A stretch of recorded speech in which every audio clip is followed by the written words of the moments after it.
Le mot amour revient souvent dans l'Évangile. Il ne s'agit pas de n'importe quel amour, il s'agit de l'amour de Dieu, car Dieu est amour. Et c'est parce qu'il nous aime que Dieu nous a envoyé son Fils.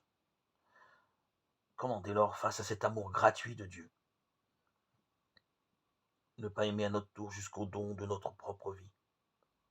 Cet amour de Dieu n'exclut personne.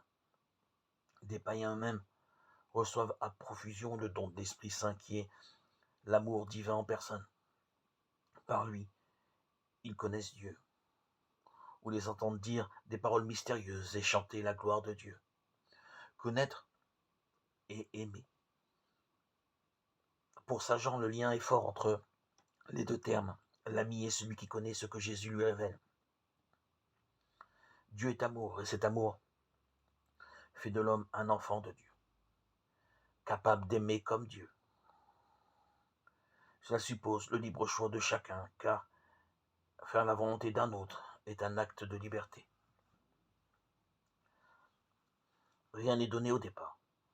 Connaître, devenir ami, aimer sont toujours en devenir et exigent un choix. Pourtant, Jésus l'affirme clairement, c'est lui qui, le premier, choisit ses amis. L'amour et le choix partent de Dieu.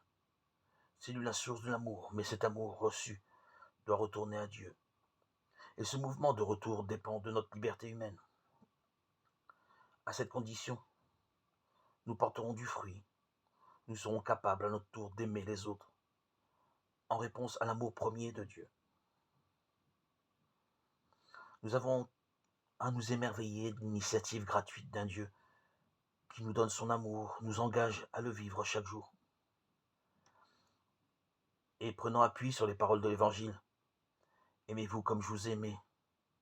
Nous devons aimer les autres du même amour que le Père nous a manifesté en son Fils Jésus. Que ton amour, Seigneur, reste toujours présent dans notre vie et continue à la transformer de jour en jour. Oui, Dieu nous a bien aimés, le premier, et il nous a appelés.